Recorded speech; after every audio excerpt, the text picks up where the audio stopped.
Hello everyone, and welcome back to JAS Reviews. My name is James, and welcome to the latest episode of The Critical Corner. Now, if you like what I'm doing here, I do both music and movie reviews along with the occasional commentary piece, then please be sure to give this video a like and to subscribe to my channel to see future review content like this. But if you are new here, The Critical Corner is a reoccurring series on my channel where I break down my thoughts in shorter form on either all music or all movies. Today's video is going to be focused on all movies. I've seen a lot of movies over the past couple weeks and a lot of new ones to talk about that I'm very excited to discuss. So let's go ahead and get into our first movie. Okay, so the first movie we're going to be talking about is The Conjuring Part 3, otherwise known as The Conjuring, The Devil Made Me Do It. And this is, once again, about the Warrens, Ed and Lorraine, as they are investigating a possession that might be related to the demonic. And the person that has killed these people claims that a demon or the devil told him to do it, and that it wasn't of his own volition, and the Warrens are out to see if it is true. All the while we see some struggles going on. For an example, Ed Warren has to take medication because he has a bad leg, and that eventually affects things in the show. And yeah, this is actually a pretty decent movie. Now, this is not the best Conjuring by any means, but I was pleasantly surprised by it. I'm not gonna lie, I went into this movie with pretty low expectations. James Wan wasn't directing anymore, which was already a huge red flag to me. Usually when James Wan leaves the directing chair, that means he's out of ideas or out of things that would make the series innovative, and therefore it's probably run its limit. Also, I will have to say that the Conjuring universe has really gotten out of hand. Besides the first two movies and maybe the second Annabelle movie, I haven't really seen that much interesting done with the Conjuring universe. But actually what we got was a decent enough horror movie. Now, I will say that this one is a pretty significant step down from the first two movies, like a really big step down in my opinion. It is noticeable that Wan is not behind the camera anymore. It doesn't have as many of the interesting stylistic flares or cool scares going on. Some of the jump scares are cliched in this movie, and the plot isn't quite as compelling. Now, there are definitely some things in this movie that are good. Once again, Ed and Lorraine Warren are very charming, and that is due to Patrick Wilson and Vera Farmiga's excellent performances. The main reason I return back to the actual Conjuring movies is because of Ed and Lorraine. I think they're both great characters and I like following them. I think they're very compelling and their relationship is very genuine. And there are some good scares in here. Michael Chavez is not a bad director by any means, just not as good as Wan, and you can see where his inspirations came from. They definitely came from Wan himself, as a lot of scares are somewhat similar in build-up, but they're just not as well executed in some places. Now, the beginning sequence alone of this movie is really good, probably one of the best moments in any of the Conjuring movies. Legitimately intense, and with a pretty clever nod to The Exorcist that works. And the main plot is sort of interesting, where they're trying to figure out if this person actually was possessed by demons or if they were not. That is an interesting thing to think about. Also, I do appreciate the sort of mystery aspects they tack on to this movie. It almost plays out like a detective movie in some places where they're trying to compile all this evidence. Now, there are some definite problems with this movie. First of all, I think this one gets a little silly in some places with its scares. It focuses more on the occult than on a demonic entity. In fact, there is a member of the occult in the movie, and I think that makes it a little less scary. It's just a little over the top. And the way it characterizes the Satanists in this movie is a little silly to me. They feel sort of like caricatures and very cartoonish. It just doesn't work, I think, in the way they were intending it to. Also, the movie turns very weirdly Resident Evil at the end, which I wouldn't necessarily say as a complaint, but it turns a lot more into action horror at the end than actual horror. Action horror is not a bad thing necessarily, but it isn't my favorite type of horror. I just don't find it as intense or scary as some people do. So with that, I am going to give this movie a solid 3 out of 5 stars. I do still think it's a bit of a step down from the other two Conjuring movies, but I also wouldn't call it a disappointment, because I was actually expecting this movie to be quite bad with James Wan not behind the helm, but it actually ended up better than expected. Next up, I'm going to be talking about A Quiet Place Part 2. Of course, this was supposed to be back in 2020 when the pandemic was at its height, But of course, because the pandemic was at its height, it never came out. And it was one that I was very disappointed I never got to see because I was just so looking forward to it. I love The First Quiet Place. I think it is just very well executed. So I was happy I finally got to see this movie, and I'll admit, it had some pretty high expectations to live up to. Thankfully though, even though this movie is not quite as good as A Quiet Place Part 1, this one still holds up very well on its own, and I think actually works very well. When I saw the trailers for this movie, I thought it was going to be sort of like an Aliens sort of situation, where the first Quiet Place was like Alien, much more horror-based, and the second one would be like Aliens, where it was much more action-based. But that is not necessarily the case. In fact, this movie still has a lot of horror elements in it. I would say it's about as horror-based as the first one, and in some places it might be even more intense. Once again, this movie asks you to be quiet. It begs you to do so, because there's a lot of just silent moments in this movie where the characters are covering their mouths or trying not to make a sound or a movement, and you feel like you have to follow that too, or your noises might alert the monsters themselves. I love how John Krasinski, the director, gets you involved in that feeling, making you feel obligated to be as quiet as the characters on screen. That makes the tension work so much better. Also, I feel like performance-wise, all the performances here are really good. Cillian Murphy was a huge surprise. I didn't think he was going to have quite so big of a role from the trailers, but he's actually one of the main characters here, and I really liked the character arc he had. Also, Millicent Simmons as Regan Abbott is great once again in this film, and once again this begs for viewers to say that we should have more representation of people like her in movies, because she is actually deaf in real life. And I think that created a lot of realism in the first movie, and it does the same for this movie. And she is great once again, being debatably the main character of the movie and having a lot to go through as well. Noah Jupe continues to impress with his talents. I feel like he's going to grow into a really good actor. He's very young right now, and he's already showing his capabilities. And I think he's going to continue to become stronger because his performance in this movie has a lot of heart, a lot of emotion, and he has another very compelling character arc. In fact, I would say that the two children in this movie are debatably the main characters here in terms of what they go through, and I think that was purposeful on the movie's part. Emily Blunt is surprisingly the character with probably the least amount of screen time, but as always, she does a good job. It was a bit disappointing to me because I was expecting the movie to be centered a lot more around her, but it really isn't, and that was a little disappointing, but I did still like following her. And honestly, I just don't have that many criticisms of this movie. It was a very well done horror movie at the end of the day. I guess the biggest criticism would be that there are some things that are built up to or revealed here that don't have any answers given by the end of the movie. There are some things that are left unexplained or unanswered, and that was a little annoying. This is by far the best horror movie I've seen this year, in my opinion. Just excellent at what it does, has so much fun, and is just sort of a back to the basics horror with a lot of great performances to boot. John Krasinski has made another great movie, and I'm a little disappointed he's not going to direct the third one, but I still do look forward to it. I'm giving this movie a very strong 4 out of 5 stars. Definitely one of my favorite movies of the year so far. Next up, I'm going to be talking about In the Heights, a movie adaptation of the musical by Manuel-Miranda, of course known for the huge musical Hamilton. But this time it's about this person named Usnavi, who is saving up all this money he's made from his shop to try and pursue a dream, which is to move to the land where his father used to live and rebuild that land. But he's also in love with another person, and he is sort of conflicted on whether he wants to stay in where he's originated or if he wants to pursue this dream. And the movie is essentially about all these different characters trying to pursue different dreams. Overall, I think In the Heights was pretty solid. It's not like the greatest musical to movie adaptation in the world, and there are definitely some parts where I have issue with it, but there are definitely some charms to this movie that I can't deny. First of all, Anthony Ramos as Usnavi, who also played in Hamilton, is really good in the lead role. I think he is probably the best element of this movie, honestly. His charm just bursts off the screen and makes him an incredibly fun character to follow along with. And he's very sympathetic in my opinion.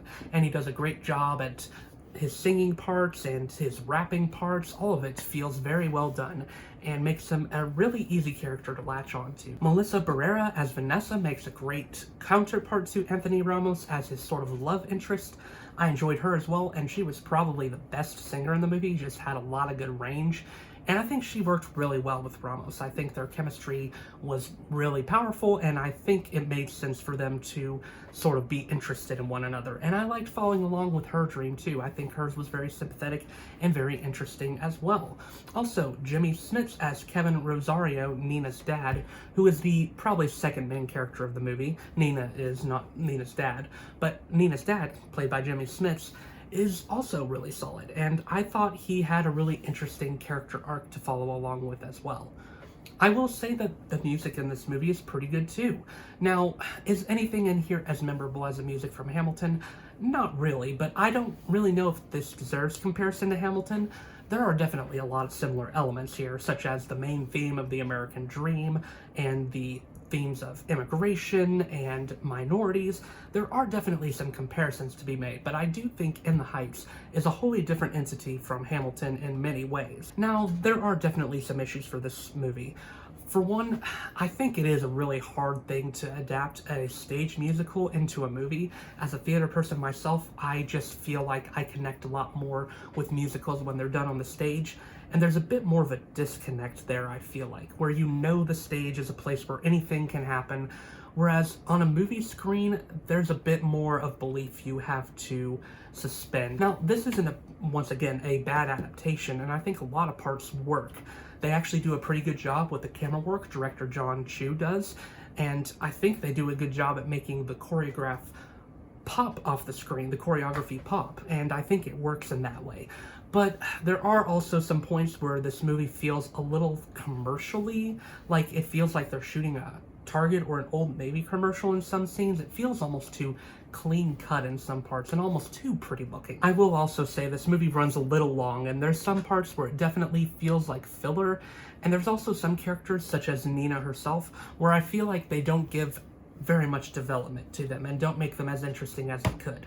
Still, this was a pretty charming musical, and I did enjoy myself watching it. I think it's solid enough. It's not like the best thing in the world, but it is fun for a summer watch. So I am going to give this a solid 3.5 out of 5 stars. Next up, we're going to be talking about Pixar's latest, Luca, which is actually, I think, their first, possibly second movie to not be released to theaters at all. Soul might have been like that, but I cannot remember for sure. But Luca definitely was only released to Disney+. And this is about a boy named Luca, of course, who is a sea monster, and he lives in Italy. He can turn into a human when he goes on land. However, his parents do not want him to go onto land because it is too dangerous. Luca wants to go onto land to see what it's like, and he feels like there might be something more for him. Eventually, he meets another sea monster named Alberto, who seems to have a lot more knowledge about the human world than him, and so the two of them sort of go on a journey together, exploring the human world. Now, at its most center, this is actually one of Pixar's most simplistic movies they made in quite some time, at least on the surface. A lot of people have said this is not one of Pixar's best, and I am going to have to agree with them. However, this is not a bad movie by any means, and I heartily disagree with the notion that Pixar is losing their touch. I think they are still doing a great job at making quality animated films, and they are still near the top of their class in terms of the quality that they bring out. Now, is this a significant step down from Pixar's films? No, I wouldn't say so. And in fact, the more I think about this movie, the more it does grow on me, to the point where I actually would say I enjoy this movie quite a bit, even if it wouldn't reach my top 10 Pixar movies by any means. This film is, at its core, a very simple coming-of-age film, with just things sort of happening, and the characters sort of enjoying themselves in the world. There isn't like a huge, major conflict that is going to be earth-shattering or anything, and the central theme might be a little cliched of not judging someone just because of who they are. But I think the movie does a better job exploring this than other movies like it. What does help this movie a lot is, once again, Pixar has some stellar and really cool animation here. Now, the animation here may not be as unique as in other Pixar movies, especially one like Soul, where I feel like they had some of their most unique animated moments to date, but there is some very unique animation in here still, stuff that I feel like Pixar has not really done before. In fact, In some places, this reminds me of a Studio Ghibli film in the way it's animated, which I think could be purposeful. This feels like it could belong in Studio Ghibli's filmography very easily in some places, which is not a compliment I make easily. Nevertheless, there is a lot of other stuff to commend about this movie too. I think most of the voice acting is really good. Jacob Tremblay is an actor that continues to grow in his craft, and I think he turns out to be a very good voice actor as Luca. And the other two voice actors who play Alberto and Julia are great too. Also, Sacha Baron Cohen is in this movie, and I don't want to reveal what role he plays, but he has a very fun role to play in this, and it is pretty hilarious what they do with him. Overall, there isn't a whole lot to say about this movie. It is very simple at the end of the day, and it has a very simple story, but I do think it's very charming, and I do like the characters. All the three central characters are great, and have their own mini arcs that I think are sort of understated, but work really well. Especially Alberto, who might actually be the most compelling character here, in terms of what he goes through. I really liked all these characters and their interactions with one another, and I think this marks another good entry in Pixar's catalog. So with that, I'm going to give this one a solid 3.5 out of 5 stars. Next up is a Netflix original called The Ice Road, which stars Liam Neeson in a movie where he plays a trucker who is grouped up with other truckers in an effort to save these trapped miners who got trapped in this huge explosion. But there is apparently a plot by the higher-ups of this mining facility that they don't want any of these workers to survive for reasons that I don't necessarily want to reveal. But it's up to Liam Neeson and these other characters to basically save these people, but they have to do it in the treacherous snow and the treacherous ice, where they're going across these ice roads that are considered suicide missions in some ways because the ice could crack at any moment. Now, on surface, that plot actually sounds pretty cool. A treacherous journey by truckers to save miners on an ice road that could potentially crack at any second. That sounds like potential for a really good action movie. But sadly, this movie is not great. In fact, it's quite bad. Yes, this movie is supposed to be an action movie, and unfortunately, I just don't think the action works. I think that is the biggest problem. The action feels very slow, and that's mainly because all the action occurs while these people are riding in trucks. And trucks can't go that fast, so the action just doesn't look that exciting. It also feels very unrealistic in some places, what Liam Neeson's character is able to accomplish, and I think that it's supposed to be realistic somewhat, but it really doesn't feel like that, and it doesn't help that the CGI really shows. It's very obvious CGI in some parts, so much so that it's painful. It makes this feel like a very cheaply made movie, and it makes the action suffer that much more. Also, I feel like across the board, the performances in this movie are not great. Liam Neeson might be the only redeemable element here as Mike. You can tell that he's at least trying, even if some of his line deliveries are incredibly awkward. Marcus Thomas as his brother Gertie is decent, and I think that probably the best element of the movie is the relationship between Mike and Gertie. Gertie has autism in the movie and PTSD, and they interact with each other, and it almost reminds me of Mice and Men in some way, their relationship, where Mike is constantly being frustrated by Gertie, even though Gertie is actually smarter than Mike thinks he is. And I like the relationship that is developed there, and how Mike eventually learns that he is being very close-minded about his brother, but it's not as well developed as I would hope it was. Amber Midthunder as 10-2 was also not that great. I think her performance was very lacking, and while I appreciate the messages they were going for with her character, it felt like they were being so transparent with them that they came across as super cheesy, and the message just didn't come across as well as it could have, I don't think. I see what they were doing with her and with the political messages that her character had, but it just did not work in the way the movie was intending. Also, the political subplot of this movie, of the real motivation behind the higher-ups, really doesn't make much sense. All in all, this movie was just very dull, very uninteresting, and probably one of the worst action movies I've seen in recent memory.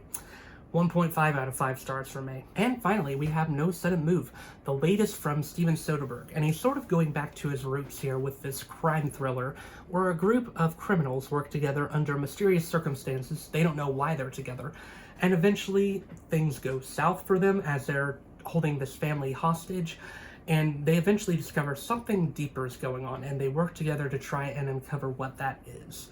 So yeah, this movie does focus on a group of criminals at its center, but they are, of course, like other Soderbergh movies, having a lot more go under the surface than what is appearing. They're not just entirely horrible people. This is especially the case for Kurt, played by Don Cheadle, who I feel like is actually more good than bad.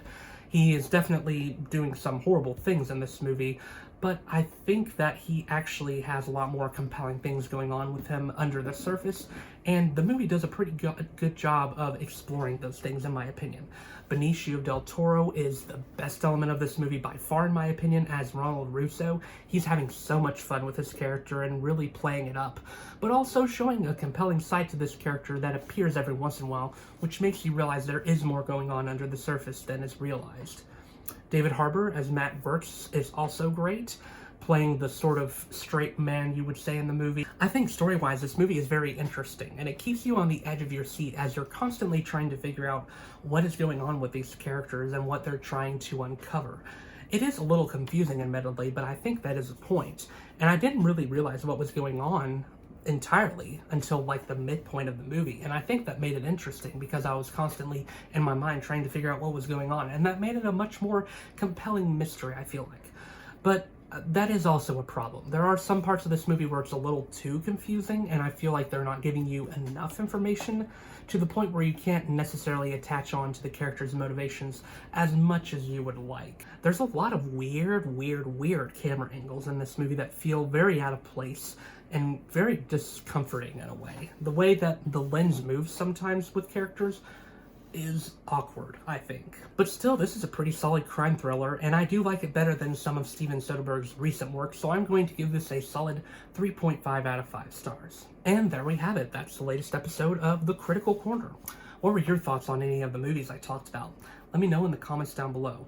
And once again, my name is James. I do reviews of both music and movies, along with the occasional commentary piece. And if any of that sounds interesting to you, then I ask you once again to give this video a like and to subscribe to see future content. Another episode of The Critical Corner will be on the way soon, as well as a special series where I'm ranking a series of movies that I'm looking forward to talking about. So, see you all very soon in the next video.